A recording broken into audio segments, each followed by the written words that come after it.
Chapter 1. Health Problems.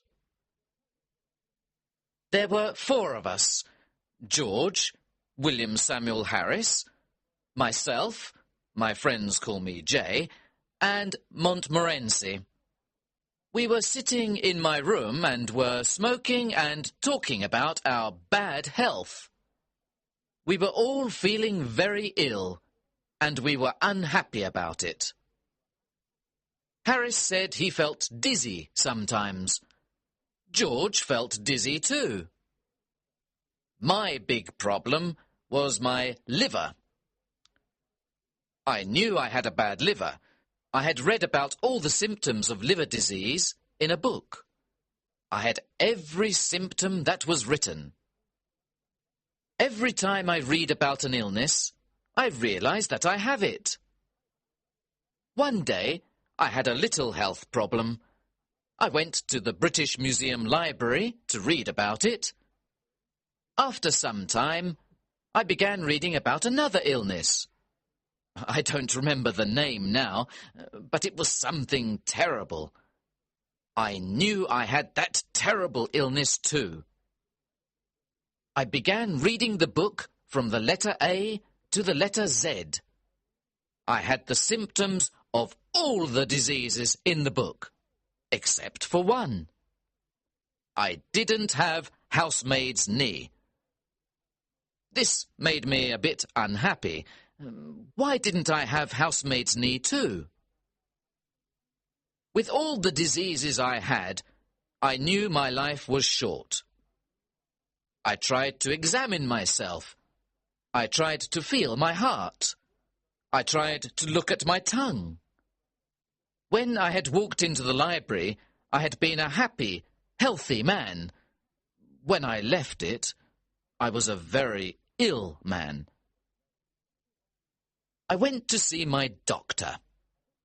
He is an old friend. Whenever I think I am ill, he examines me and says I'm fine. A doctor really must have practice. This time, I thought, he will get more practice with me than with 1,000 normal patients. After all, normal patients have only 1 or 2 diseases each. "Well, what's wrong with you?" he asked. I said, "If I tell you what is wrong with me, you will die before I finish. Life is too short. I'll tell you what is not wrong with me. I don't have housemaid's knee, but I have everything else." I told him about what I had read at the library. He looked at me carefully. He listened to my heart and looked at my tongue. After that, he wrote a prescription and gave it to me. I put it in my pocket and went out. I didn't read the prescription. I took it to the chemist's and gave it to him. He read it and gave it back to me. He said, "I don't have the things on the prescription." "But you're a chemist, aren't you?" I asked. He said, "You're right, sir. I'm a chemist. I don't have a shop and a hotel." I read the prescription. It said, "Every 6 hours, 1 pound of good fresh meat, 1 pint of beer. Every morning, 1 10-mile walk. Go to bed no later than 11 o'clock each night, and don't read books about things you don't understand." I followed the doctor's prescription. It saved my life.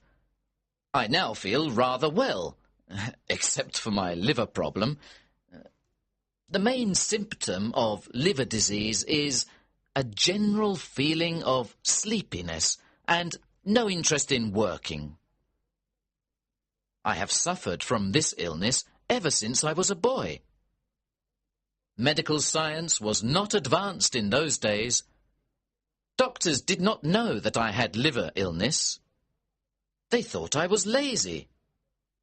People called me a lazy little devil and said, "Go and do your work." They did not know I was ill with liver disease. Instead of giving me liver pills, they gave me blows on the head. Those blows were good for me, because after each blow, I went to do my work. That old remedy worked better than a box of modern pills. That evening, George, William Harris and I sat in my room. We described our illnesses. I explained to George and William Harris how I felt in the morning. William Harris told us how he felt when he went to bed. Then George stood up and told us how he felt at night. George always thinks he is ill, but there is really nothing wrong with him. At that moment, Mrs. Poppets, the housekeeper, served our dinner. We were not hungry. We ate some meat, onions, and cake. We had no interest in food. We began talking about our illnesses again. We all knew that our illnesses were caused by too much work. We need a rest, said Harris. A rest and a change, George added. Our minds are tired from too much work. We must rest our minds. Let's go to the countryside, I said. We'll find a nice, quiet place with no people. Harris said, Oh, how boring. In the country, everyone goes to bed at 8 o'clock. You can't even find a newspaper. If you want a rest and a change, then the best place is the sea. What a terrible idea, I said. A sea trip gives you seasickness. Who wants a whole week of seasickness? You leave on Monday and you're feeling well. On Tuesday, you feel worse. Then on Wednesday, you're really sick. On Thursday and Friday, you're almost dead. On Saturday, you can finally drink a few teaspoons of tea. On Sunday, you can walk again and eat some food. Then, on Monday, you're happy because it's time to get off the ship. So George said, Let's go up the river. We'll have fresh air and quiet on the river. The hard work on the boat will make us hungry, so we'll enjoy our food. We'll be so tired at the end of the day that we'll sleep well. Harris said, You don't have any trouble sleeping, George. There are only 24 hours in the day, and you sleep most of that time. If you sleep any more, you're dead. However, I like your idea of a holiday on the River Thames. I liked it too. George was surprised that we both liked his idea. The only one who didn't like the idea was Montmorency, my fox terrier.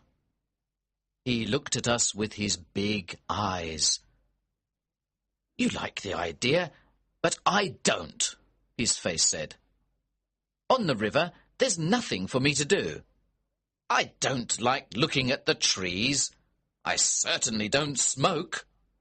If I see a rat, you won't stop the boat so I can run after it. When I'm asleep, you'll probably rock the boat, and I'll fall into the river. The whole idea is stupid. We were 3-1, so we decided to go on the river trip. Chapter 2. Planning the trip. We looked at the maps and we discussed plans. We decided to start from Kingston the following Saturday. Harris, you and I will go to get the boat at Kingston, I said. Then we'll take it up the river to Chertsey, where we'll meet George. George works in the city until the afternoon. George goes to sleep at a bank from 10 o'clock to 4 o'clock, Monday to Friday, except on Saturdays. On Saturdays, they wake him up at 2 o'clock and put him outside the door. The next problem was where to sleep at night. George and I didn't want to sleep in inns. We wanted to camp out in the middle of nature. How beautiful, we said, sleeping in the country, under the stars, by the river. I can imagine it all, I said. There is a golden sunset. The river is moving along quietly. The forest is full of trees and birds. The grass around us is green, and little flowers grow here and there. Soon it is dark. We row our boat into a quiet corner on the river. We put up our tent and cook a simple, healthy meal. We all sit around a warm fire and eat our meal. We look up and see the moon and the stars. Then we sit in silence. How wonderful this is! We go to bed and then we dream under the stars. We dream that the world is young again. As we all sat there dreaming, Harris said, "What happens if it rains?" There is nothing poetic about Harris. He is not romantic at all. If Harris ever has tears in his eyes, he is eating raw onions. If you stand by the sea with Harris and say, "Listen to the sounds of the sea. Can you hear spirits singing sad songs? The songs of those who died in these waters?" He will take you by the arm and say, "I understand, my friend. You're not feeling well. Now, come with me. I know a place around the corner here where you can get some good whiskey. You'll feel better soon." Harris always knows where you can find a good whiskey. Harris was right about camping out when it rains. It's not nice at all. Just imagine. It is evening. You are all wet. There is water in the boat, and all your things are wet. You find a place on the riverbank. You get out of the boat and pull out the tent. Now, 2 of you try to put it up. The tent is wet and very heavy. It is raining hard. The wind is blowing. The wet tent flies about. It falls on your head and makes you angry. It is difficult to put up a tent in good weather. It is impossible to do so in wet weather. The other man is of no help at all. He is a complete fool. The wind continues to blow and the rain continues to fall. You look at the other man and say, "What are you doing with your side of the tent?" "What are you doing?" he answers. "Don't pull on your side," you shout. "I didn't pull. You pulled," he shouts. "You're doing everything wrong," you shout. "What?" he shouts. "I can't hear you." "You don't know how to put up a tent. We'll never put up this tent," you say. At this point, the third man has pulled the boat out of the water. He is completely wet. He wants to know why the tent isn't up yet. Everyone is wet and angry. Harris was right. Camping out in rainy weather is not a good idea. We decided to camp out in good weather and to sleep in an inn or a hotel in bad weather. Montmorency agreed with this decision. He likes inns and hotels. Montmorency doesn't like the quiet life. He prefers noise and confusion.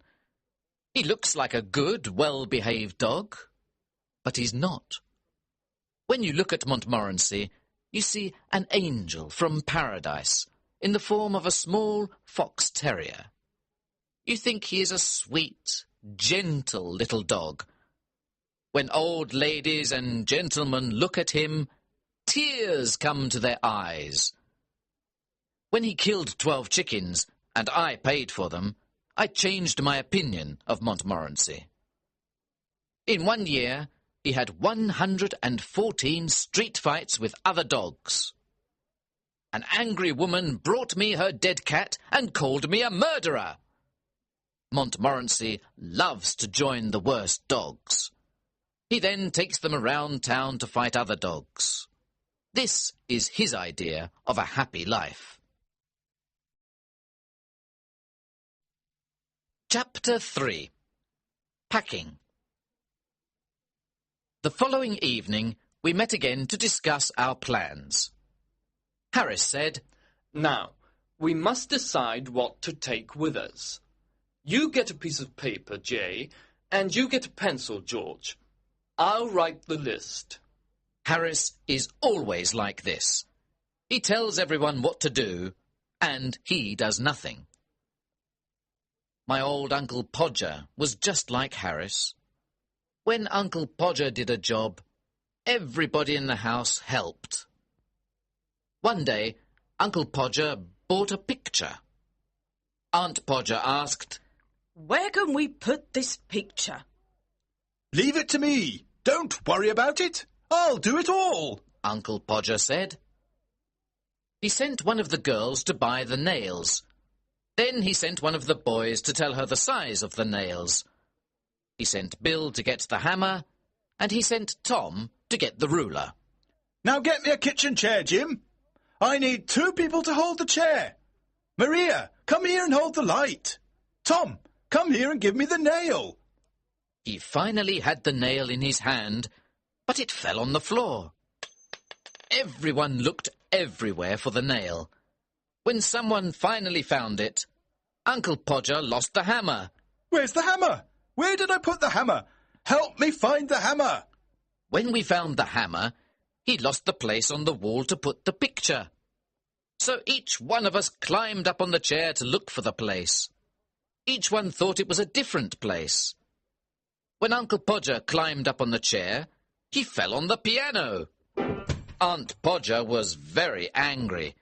She said, "The next time you put a picture on the wall, please tell me. I'll go and spend a week with my mother." Uncle Podger tried again and again. At midnight, the picture was on the wall. However, it was not straight. The wall was dirty. Everyone was tired and unhappy.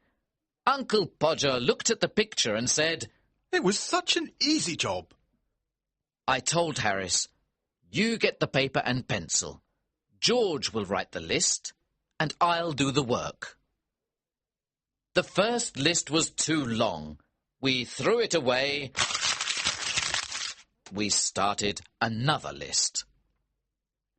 In order to travel to the north part of the River Thames, we need a small boat, George said. With a small boat, we can carry only necessary things. We won't take a heavy tent. We can put a canvas cover over the boat at night. It'll be like a little house, warm and comfortable. We made a list of all the clothes we needed. George said he knew everything about the right clothes for a trip. We discovered later that this wasn't true. We talked about food next. George said, Let's continue with breakfast. For breakfast, we'll need a frying pan. That's quite difficult to eat, Harris said, smiling. Stop being stupid, Harris, I said. Let's continue, said George. We'll need tea, sugar, eggs, bacon, bread, butter and jam. For lunch, we can take biscuits, cold meat and fruit, but no cheese. The smell of cheese is too strong. After a day or 2, everything will smell of cheese. For dinner, we can take meat pies, fruit pies, tomatoes and green vegetables.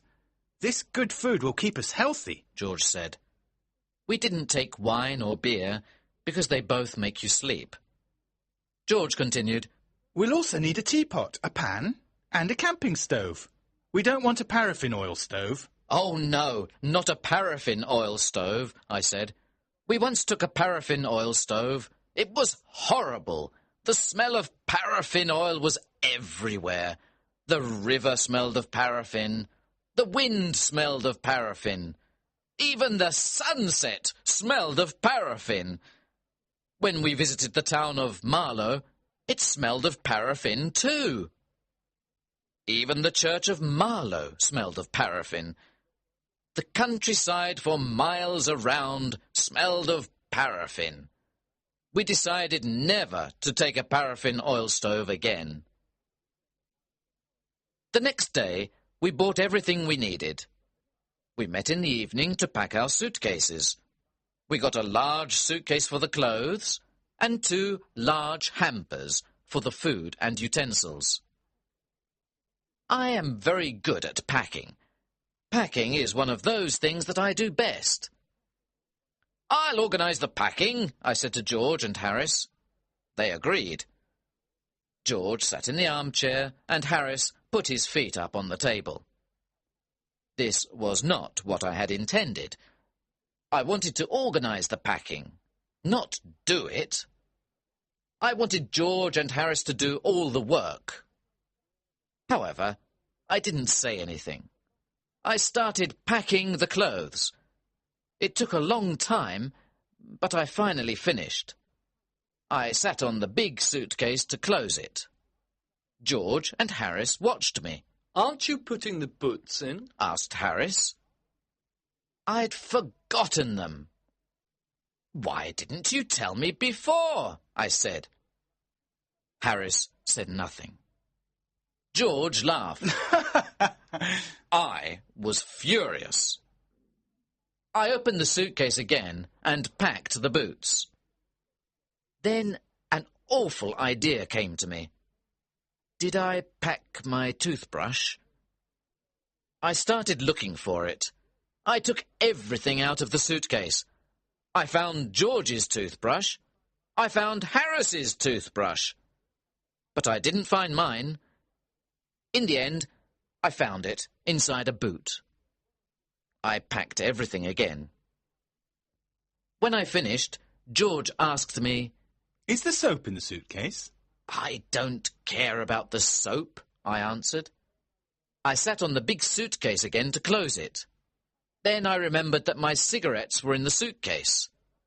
I opened it again and finally closed it at 10:50 p.m. There were still the 2 hampers to pack. Harris and George decided to pack them. I sat down to watch. Chapter 4. Ready for the trip. There were dishes, cups, bottles, pans, tomatoes, cakes, and many other things to pack in the hampers. As soon as George and Harris started packing, they broke a cup. And this was just the beginning. George is the worst packer in the world. When George dies, Harris will be the worst packer in the world. They walked on things and broke them. Harris put a big jar of jam on top of a tomato and crushed it. George stepped on a big packet of butter, and Harris sat on it. Soon there was butter everywhere. They packed the pies in the hamper, then they put heavy things on top of them. The pies were crushed, just like the tomato. In the middle of all this, there was Montmorency, of course. He put his leg in the sugar, and soon there was sugar everywhere. He ran away with the teaspoons. He pretended that the lemons were rats, and killed 3 of them. This was Montmorency's idea of fun. At 1 in the morning, the packing was finished. We were ready for bed. George said, "What time shall I wake you up?" Harris said, 7 o'clock. I said, 6 o'clock. Wake us up at 6:30, George, we said. It was Mrs. Poppets who woke me up the next morning. Do you know that it's nearly 9 o'clock? What? I shouted as I jumped out of bed. I woke up Harris and George. We began to get ready, and we remembered that we had packed our toothbrushes. So we went to get them out of the suitcase. This was not an easy job. At last, we were ready to eat breakfast. While we ate breakfast, George read the newspaper. He told us about the people killed on the river and about the bad weather report. George went to work, and Harris and I finished our breakfast. That morning, Montmorency invited 2 of his friends to the house. They fought most of the time. When we were finally ready, we carried our luggage to the road. We waited 20 minutes for a taxi. Taxis usually come every 3 minutes. A crowd of people was watching us. They looked at us, at Montmorency, and at Montmorency's friends. They looked at all our luggage. A big suitcase, a small bag, 2 big hampers, some pans, some umbrellas, 5 coats, and raincoats. At Waterloo station, we took the 11:05 train to Kingston. At Kingston, our boat was waiting for us, below the bridge. Harris and I put our luggage in it. We got on the boat happily, but Montmorency was worried. Harris took the oars and we started our 2-week trip on the River Thames. Harris was wearing a red and orange blazer. It was a beautiful, sunny day. We were enjoying the first moments of our holiday. When we passed Hampton Court Palace, Harris asked, "Have you ever visited the maze here?" He said he had gone into the maze once to show a friend. He studied a map of the maze before going in. He knew it was very easy to get out again. Harris said to his friend, "We'll go in and walk around for 10 minutes. Then we'll come out and have lunch. It's very easy. Take the first turn to the right each time." In the maze, they met some people who had been there for 45 minutes. They wanted to get out because they were lost. Harris said, "Follow me. I'm going out in 10 minutes. The people thanked him and started following him. Other people began following Harris too. Some of them were worried and afraid. He continued turning to the right, but he was still in the maze. Harris got lost. The people were angry with him.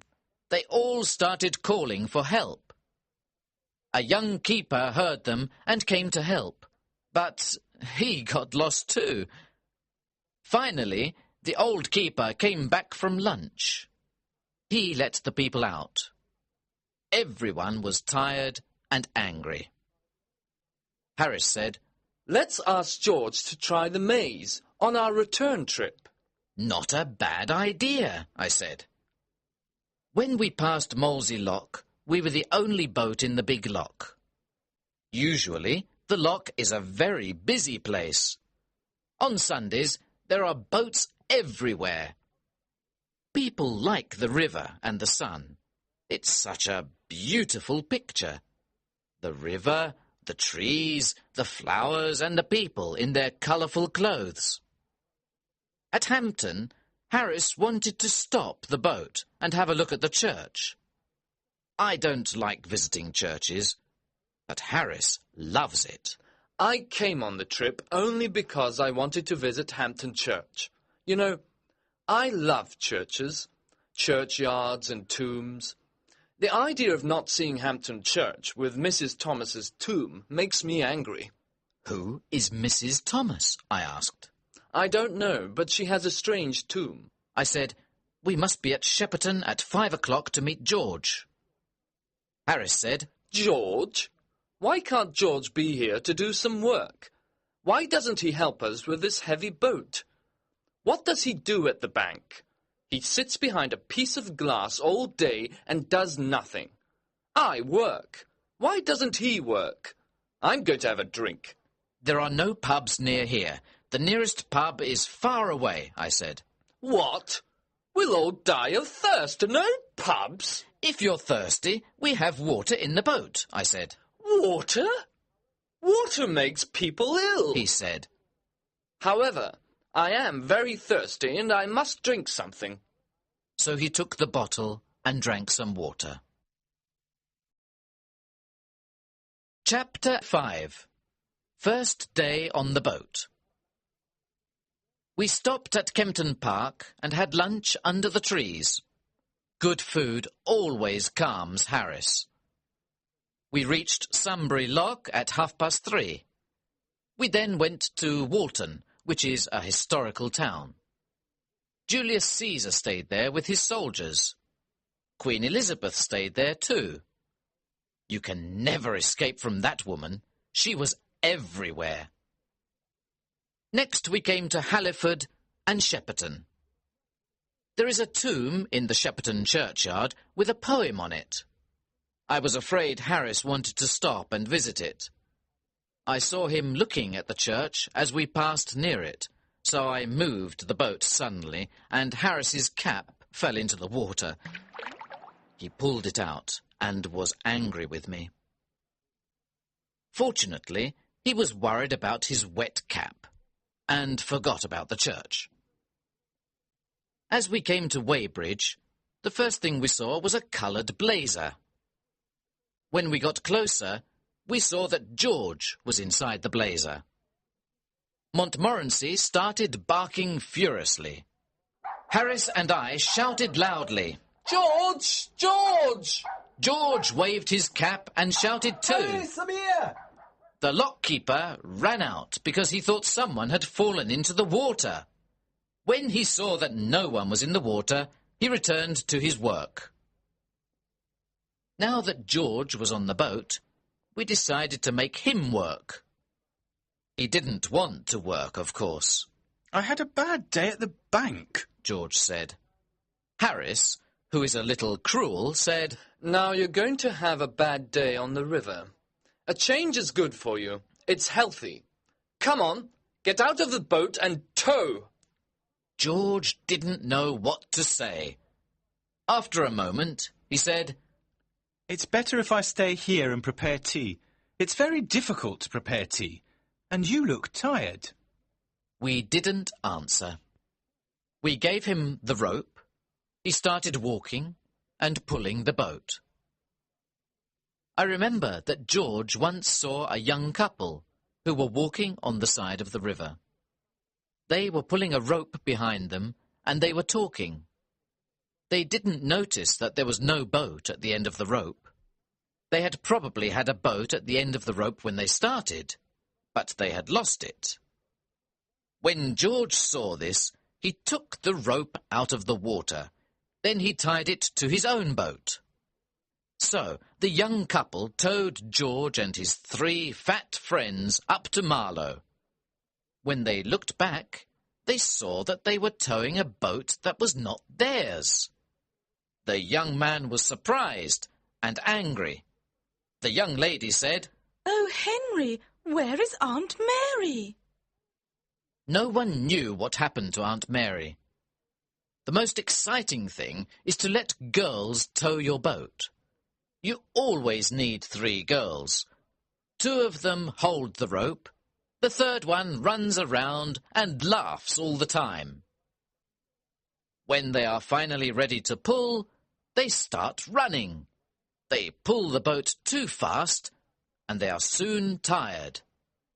They sit down on the grass to rest and laugh.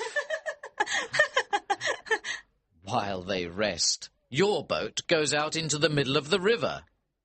Oh, look! They say. The boat's gone to the middle of the river. They laugh, jump up, and start pulling it again. Then one of them decides to stop because she needs her hat. Then another wants her red shawl. Now one of them needs a comb for her hair. The other wants her handkerchief. This goes on for most of the afternoon. It is never boring when 3 girls tow a boat. George towed us to Penton Hook. We stopped there and decided to spend the night on the boat. We found a pretty place. We tied our boat to a big tree. We were all hungry and we wanted to eat. However, George said, No, let's put the canvas cover on the boat first. It'll only take a few minutes. It looked simple, but it wasn't. There were 5 metal rods. You put them into special holes on the side of the boat. I didn't think this was dangerous work, but it was. I'm surprised that we are still alive to tell the story. First of all, The metal rods did not go into their holes. We jumped on them, kicked them, and pushed them. When the rods were in their holes, we tried to put the canvas cover on the boat. George took one part of the cover. He tied it at the front of the boat. Harris stood in the middle to help George with the cover. George did his job well, but Harris was completely confused. After 10 minutes of hard work, Harris was inside the cover. He was fighting to get out. He, accidentally, knocked George over. Now George was inside the cover too. They fought with the cover. I heard some very bad words. I thought the job must be very difficult. I didn't understand what was happening. George and Harris had told Montmorency and me to stand at the back of the boat. We did exactly that. We waited quietly. We saw the cover moving violently, but we thought this was the correct method. After a long time, we heard George shout, "We can't breathe under here! Why don't you help us, you idiot?" When someone calls for help, I always answer. I went to help them. Poor Harris! His face was almost black. Chapter 6. Harris makes scrambled eggs. As soon as the cover was in place, we started to prepare supper. We wanted some hot water to make tea. We put the tea kettle on the stove. We pretended that we were not interested in the water. We wanted the water to think that we did not care about it. We began to prepare supper. This was the only way to make the water boil on a boat. If the water knows you are waiting for it, it will never get hot. You must not look at it. It's a good idea to shout, "I don't want any tea. Do you, George?" George shouts back, "Oh no, I don't like tea. I'll have milk." "And you, Harris?" Tea is terrible. I never drink it. I'll have lemonade. This makes the water very angry. At this point, the water will boil.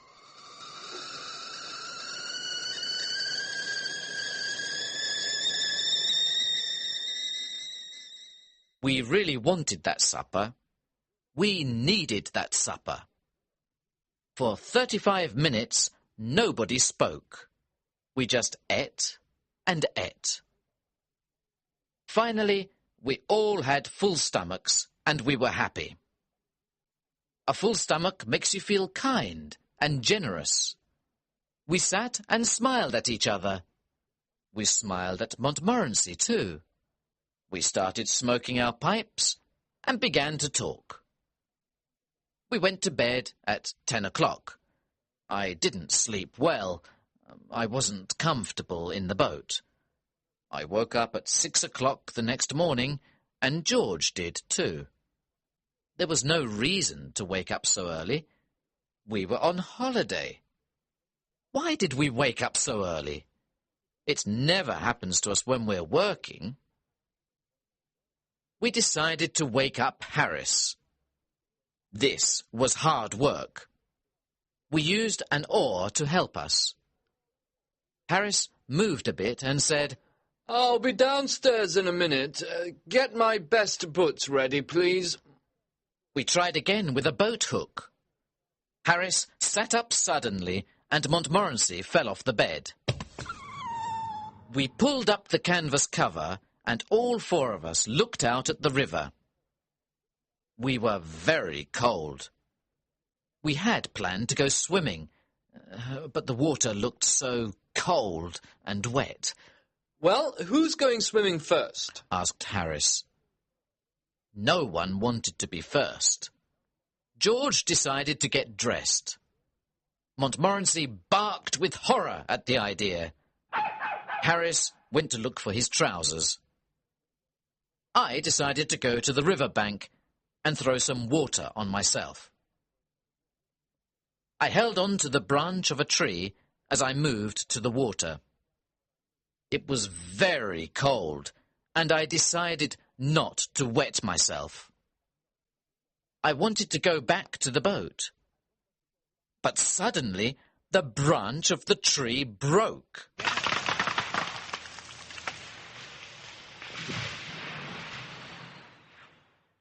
I fell into the river along with my towel.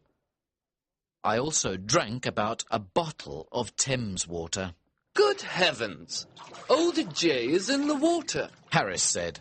How's the water? George asked. It's lovely, I answered. Why don't you come in? Nobody wanted to try the water. When I got back to the boat, I was very cold. I wanted to put on my shirt, but it fell into the river. This made me angry. George started laughing. I don't see anything to laugh at, I said. George laughed even more. I never saw a man laugh so much. I was cold and furious. I was trying to get my shirt out of the river. George was laughing louder and louder. Stop laughing, you stupid idiot! I shouted. When I finally pulled the shirt out of the river, I saw that it wasn't mine. It was George's shirt. I started laughing too. I laughed so much that I dropped the shirt into the river again. Aren't you going to get it out? Said George, who continued laughing. I didn't answer him for a while because I was laughing so much. At last I said, It isn't my shirt. It's yours. I never saw a man's face change so quickly. What? He shouted. You donkey! Why can't you be careful with things? Why don't you go and get dressed on the riverbank? People like you don't know how to live on a boat. I tried to tell him how funny it was, but he didn't understand. George is a little slow at understanding a joke sometimes. Harris said, I'm cooking scrambled eggs for breakfast this morning. Once people try my scrambled eggs, they always want them. He was quite famous for his scrambled eggs. George and I got the stove and the frying pan ready. Then we looked for the eggs that weren't broken. We found only 6 of them. Now you can start, we said. Breaking the eggs was difficult for Harris. The eggs got on his trousers and went up his arms. He put 6 eggs into the frying pan. Then he sat down by the stove and mixed them with a fork. George and I saw that it was difficult work. Harris often burnt his fingers. Then he danced around the stove. He waved his hands in the air and shouted. George and I thought that this was an important part of his cooking method. We didn't know what scrambled eggs were. We thought they were some sort of Red Indian food, and to cook them correctly, it was necessary to do special dances with magic words. Montmorency went to put his nose over the frying pan once and burnt himself. He too began dancing around and barking. It was interesting and exciting to watch this show. George and I were sorry when it was finished. When the scrambled eggs were ready, there was very little to eat. 6 eggs had gone into the pan, but all that came out was a teaspoonful of burnt eggs. The problem is the frying pan, Harris said. I need another type of pan and another stove. We decided not to try scrambled eggs again until Harris had the right pan and stove. Chapter 7. The Laughing Tin. When we finished breakfast, The sun was up, and it was a warm morning. I sat on the river bank near Runnymede. I thought about King John, who signed the Magna Carta at Runnymede in 1215. What a great moment in English history! I imagined the scene. George came over and said, "When you finish resting and dreaming, please help me wash the dishes and other things." I cleaned the frying pan with some grass and with George's wet shirt.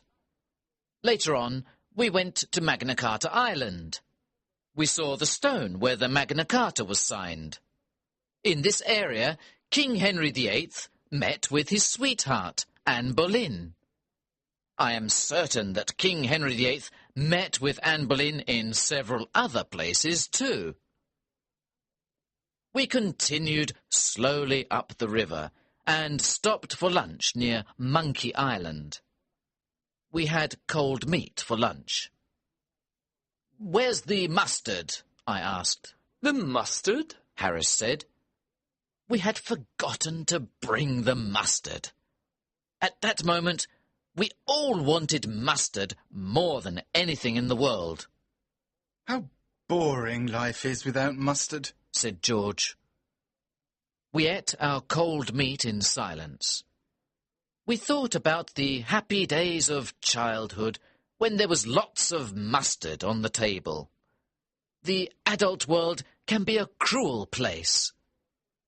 All three of us loved tinned fruit. George brought out a tin of pineapple. This was perfect to make us forget the mustard. We felt that life was smiling at us again. Look at the picture on the tin, said Harris. "Ah, I can't wait," I said. "I'm dreaming about the sweet juice," George said. Harris got a spoon ready. Then we looked for the tin opener. We took everything out of the two hampers. We took everything out of the bag. We looked in every corner of the boat. There was no tin opener. Harris tried to open the tin with a little knife, and he cut himself. George tried to open it with a pair of scissors. The scissors flew up and almost cut his eye. I tried to open it with a piece of metal. I did something wrong because I fell into the river. The tin flew away and broke a teacup. Then we all got angry. I started hitting the tin with a piece of wood. Harris hit the tin, and so did George. We changed its shape. We made it square. We made it round. Then we made it flat. But we still couldn't open it. The tin looked at us and seemed to be laughing. It was ugly, and it frightened us. I threw it in the river. Then we rowed away and didn't stop until we reached Maidenhead. It was evening, and a strong wind started blowing. The wind was behind us, and we put up the sail quickly. The wind blew, and the boat flew up the river. I was steering the boat, and George and Harris were enjoying the trip. Sailing is exciting. It's almost like flying. You feel that you are part of nature. We were alone, and we flew along the river. Far in the distance, we saw a small fishing boat. There were 3 fishermen in it. The sun was going down, and there was a red light on the water. The river seemed magic. It was like a dream. We felt that we were sailing into a strange land. We did not sail into a strange land. We sailed straight into the fishing boat with the 3 old fishermen. At first, we didn't know what was happening, but when we heard the bad words that came from the other boat, we knew we were near people. We also knew that those people were not happy. The 3 old fishermen fell off their seats. There were fish all over them. They slowly tried to get up. As they did this, they cursed us. They didn't curse us with common curses. They used long, special curses. They also cursed our parents, families, friends, neighbours, pets, and jobs. These curses were for the present and the future. Harris stood up and said, Be thankful for a bit of excitement in your lives.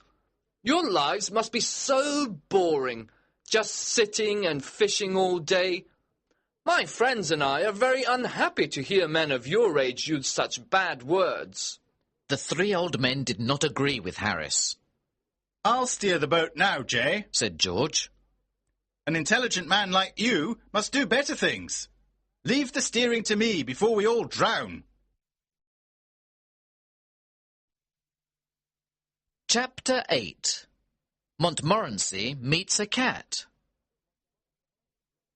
At Marlow, we left our boat by the bridge. We spent the night at the Crown Hotel. The next morning, we went swimming before breakfast. On the way back, Montmorency met a cat.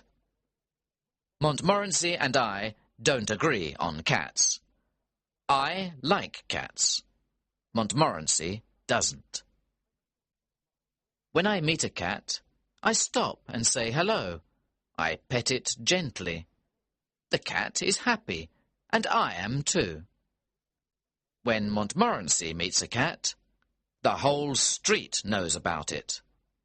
A lot of bad words fly through the air.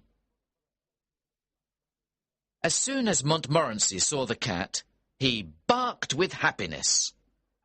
The cat was walking slowly across the street. Montmorency ran after the cat. But the cat didn't run. He didn't understand that his life was in danger. This cat was big and black. It had half a tail, half a nose, and only 1 ear. It was a clever street cat. Montmorency is a courageous dog, but the cold eyes of that cat terrified him. The cat stopped in the middle of the road and looked at Montmorency. Neither spoke, but the conversation was probably like this. Yes? You want me? Can I do anything for you? No, thanks. If you really want something, please tell me. Oh, no, not at all. Don't disturb yourself. I'm afraid I made a mistake. I thought I knew you. Sorry I disturbed you. Not at all. It's a pleasure. Are you sure you don't want anything now? No, thanks. Nothing at all, thanks. Very kind of you. Good morning. Good morning. The cat got up and walked away. Montmorency came back and followed us quietly. He was silent all day long. To this day, if you say the word cats to Montmorency, he'll stop walking. Then he'll look up at you as if to say, "Please don't." After this, we did our shopping, returned to the boat, and continued our trip up the river. At Hambledon Lock, we discovered that we had no water. We went to the lockkeeper to ask for some. George spoke for us. With a friendly smile, he asked, "May we have some water, please?" Certainly, said the old lockkeeper. Take as much as you want, and leave the rest. Thank you very much, said George, looking around. Where is the water? It's where it always is, said the lockkeeper. It's behind you. George turned around and looked. I don't see it. What? Where are your eyes? The lockkeeper said. He took George's arm and turned him round. Oh, George said. But we can't drink the river. No, but you can drink some of it, said the lockkeeper. I've drunk river water for the past 15 years. Well, sir, I don't think you look very healthy after drinking all that river water. But thank you anyway, George said. We left the lockkeeper's place and we found some water at another house.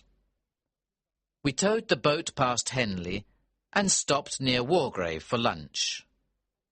We were sitting in a green field near the river. Harris was cutting a meat pie. George and I were waiting with our dishes. I need a spoon, said Harris. The hamper was behind us. George and I both turned around to get a spoon. In 5 seconds we had the spoon. When we turned back, Harris and the meat pie were gone. Disappeared. It was a wide, open field. There were no trees nearby. Harris did not fall into the river, because the river was far from us. George and I looked all around. Then we looked at each other. "Has he gone up to heaven?" I asked. Angels don't take meat pies to heaven, George said. "You're right," I agreed. Then there's been an earthquake, George said. I'm sorry he had the meat pie with him. Sadly, we looked at the place where Harris and the meat pie were sitting. Then, with horror, we saw Harris's head. Only his head.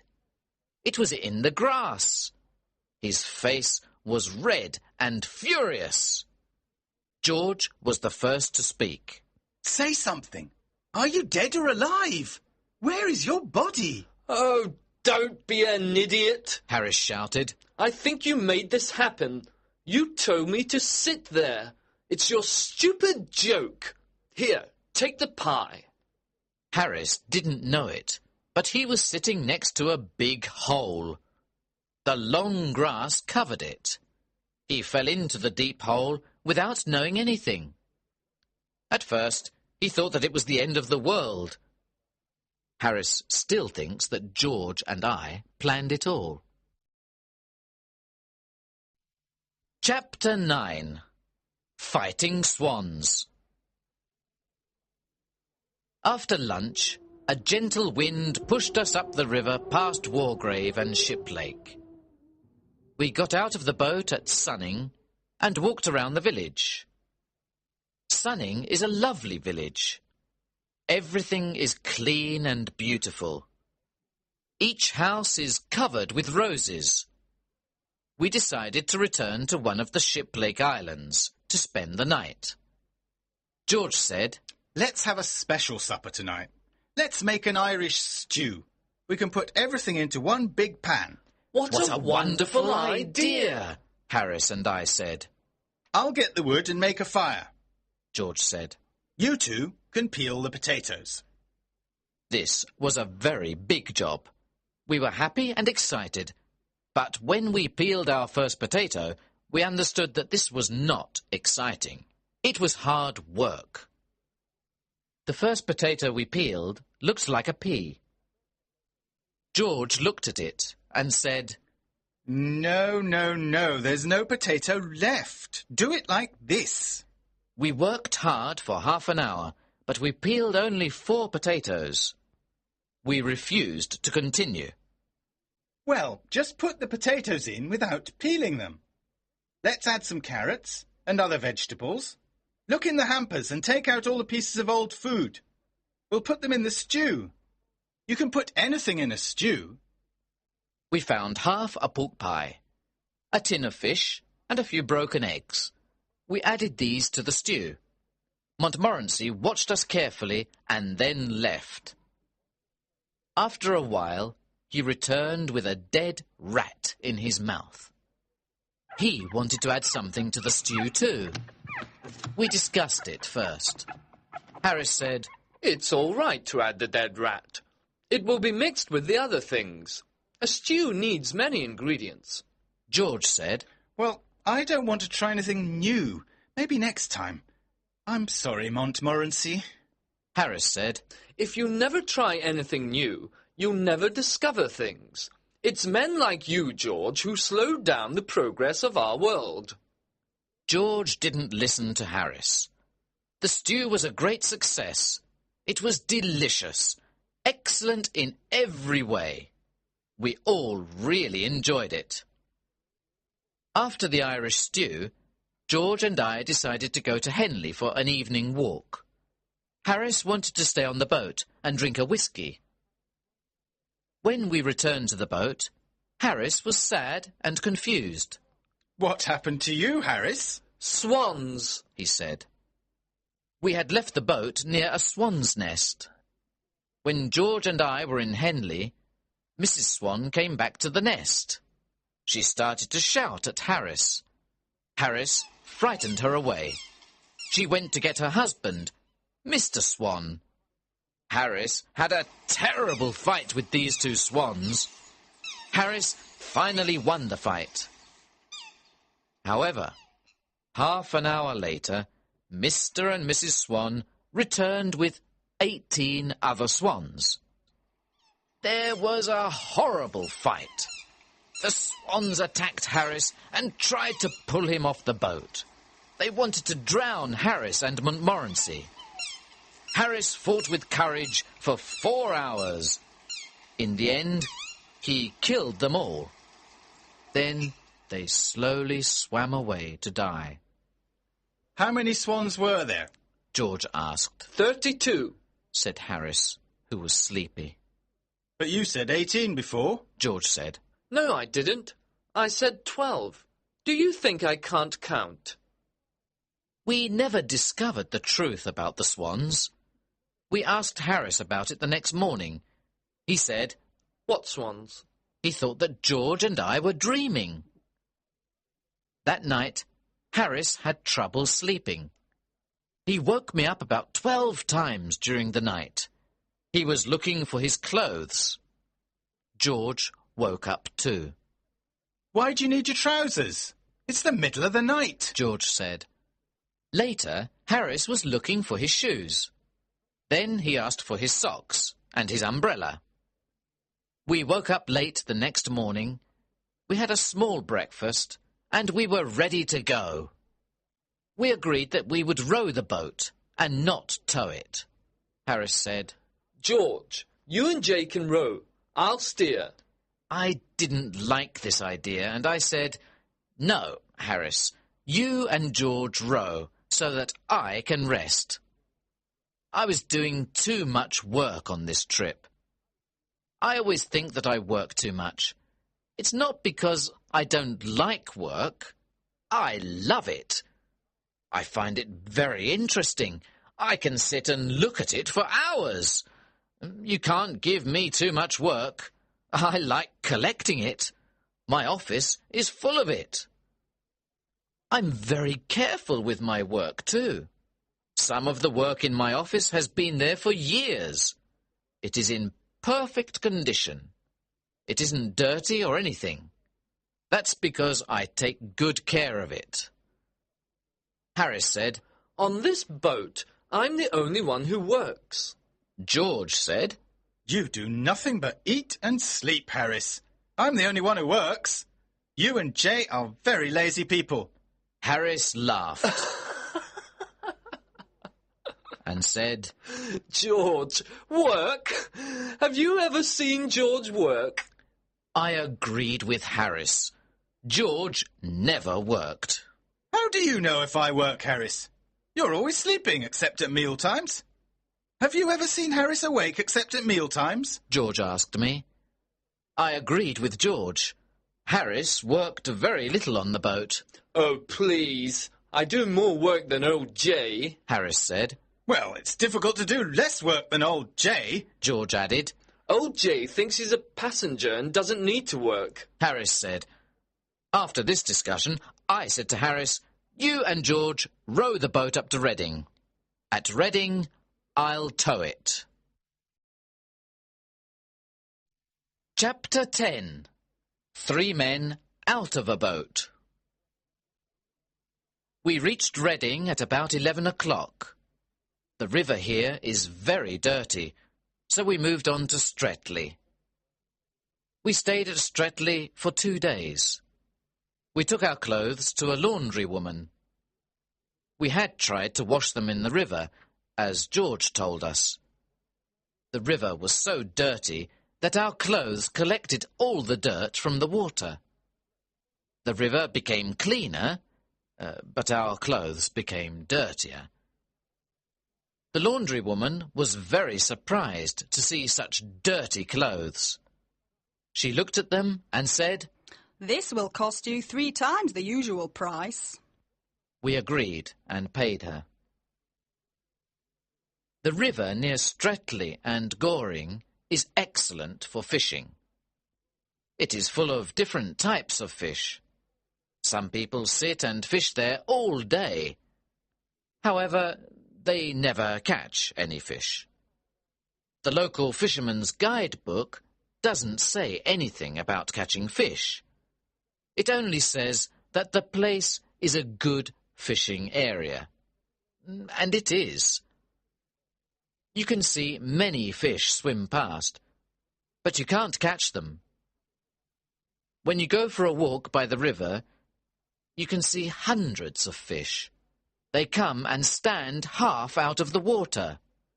Their mouths are open for bread. If you go swimming, they come to look at you and disturb you. You cannot catch them, however. We passed by Wallingford and Dorchester. Both are ancient British towns. In the days of the Roman Empire, the Romans camped here and built fortifications. We spent the night at Clifton Hampden, which is a pretty village. We finally arrived at Oxford and spent 2 excellent days there. Oxford is a beautiful town with its old university. Oxford is also full of dogs. Montmorency was very happy. He had 11 dog fights on the first day and 14 on the second day. He probably thought he was in heaven. We left Oxford on the 3rd day to return home to London. When we left Oxford, it was raining. The rain continued without stopping. When it's sunny, the river is a dream. But when it's rainy, the river is brown and unfriendly. It rained all day. At first, we pretended to enjoy it. Well, this is a nice change. Too much sunshine is boring. Nature is beautiful even when it rains, I said. Yes, Harris said. it's good to see the river in all kinds of weather. The rain is good for you. I can't understand people who are afraid of a little rain. Harris and I sang songs, and we were quite happy. George did not agree. He stayed under the umbrella. We put up the canvas cover before lunch. We left a little opening to see where we were going. We continued our trip for another 9 miles. We stopped for the night at Day's Lock. We did not have a happy evening. The rain never stopped. Supper was not good. We were really tired of cold meat. We dreamt about our favourite foods. Harris talked about fish cooked in a special sauce. Harris gave his cold meat to Montmorency. He looked at it and turned his head. He seemed insulted by Harris's offer. He went to sit at the other side of the boat, alone. George said, Please don't talk about good food until I finish this cold meat. We played cards after supper. After that, we had some hot water and whiskey. George told us about a man he knew. This man had slept on the river in a wet boat, like ours. He got very ill and died 10 days later. Of course, we began talking about other illnesses. After a while, Harris said, "I've got an awful headache. It must be the rain." "Well, I've got a bad backache," I said. To make us feel happier, George sang to us. That made Harris and I cry, and it made Montmorency howl. There was nothing else to do, so we went to bed. We didn't sleep well at all. We were awake at 5 o'clock the next morning. Our second rainy day was the same as the first. It rained all day. We moved slowly along the river. We agreed to continue our trip, even if it killed us. "It's only 2 more days," Harris said. "We're young and healthy. Maybe we'll be all right." We talked about our evening. With this weather, we can have dinner and take a walk in the rain. Or we can have dinner and spend an hour in a pub, I said. That's not very exciting, Said George. "It's much more interesting to go to the Alhambra Theatre in London," Said Harris. And then have supper at that little French restaurant, I added. but we have decided to stay and die on this boat. Said George. However, there's a train that leaves Pangbourne after 5 o'clock. It gets to London in time to eat something and then go to the theatre. Everyone was silent. We didn't say one word. We looked at one another. Then we got out the big bag and got our clothes ready. 20 minutes later, 3 men and a dog were going to the railway station. We lied to the boatman at Pangbourne. We didn't have the courage to tell him the truth. We were running away from the rain. We asked him to take care of the boat until the next morning. "If something happens, we'll write to you," we said, telling him a big lie. We reached Paddington Station at 7 o'clock. We went directly to the restaurant and had a small meal. Montmorency stayed at the restaurant while we went to the theatre. "We'll return at 10:30 for the dog and for a good supper," I told the restaurant owner. The man at the ticket office of the theatre said, Oh, you're the famous acrobats from the Himalaya Mountains. You're late for the performance. Please use the side door. We explained to him that we were not acrobats. He understood and sold us 3 tickets.